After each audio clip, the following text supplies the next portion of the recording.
Hi అండి అందరికీ. మేమైతే మా ఫ్యామిలీ అంతా కలిసి మాకు దగ్గరలో ఉన్న ఎంతో మహిమగల శ్రీ బోయకొండ గంగమ్మ తల్లి ఆలయానికైతే వెళ్ళాలని ఫిక్స్ అయ్యామండి. నేను అందుకని అమ్మవారి కోసం పువ్వులు, నిమ్మకాయలు తీసుకొచ్చి హారం అయితే ప్రిపేర్ చేశానండి. మన చేతుల మీదుగా హారం కుట్టి అమ్మవారి మెడలో వేస్తే మనకి ఆ సాటిస్ఫాక్షన్ అనేది నెక్స్ట్ లెవెల్‌లో ఉంటుందండి. ఇంక మేమైతే అందరూ బయలుదేరిపోయామండి. మేమైతే ప్రతి 1 మంత్‌కి ఆర్ 2 మంత్స్‌కి మా ఫ్యామిలీ అంతా కలిసి వెళ్తాం. మార్నింగ్ వెళ్ళి ఈవినింగ్ వరకు అక్కడే ఉంటామండి.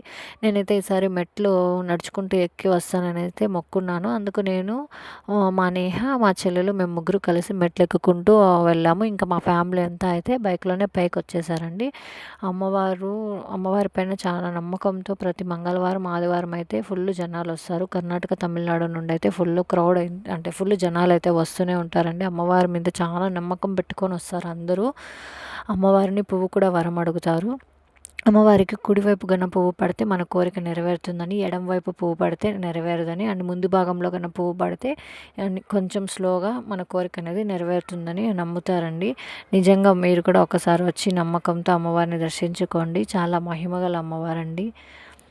ఇంకా దర్శనం మేమైతే ఈసారి 2 టైమ్స్ చేసుకున్నాం. మార్నింగ్ ఒకసారి, ఈవినింగ్ ఒకసారి 2 టైమ్స్ అయితే చేసుకున్నాం. ఈవినింగ్ టైంలో ఎక్కువ జనాలు ఉండరండి.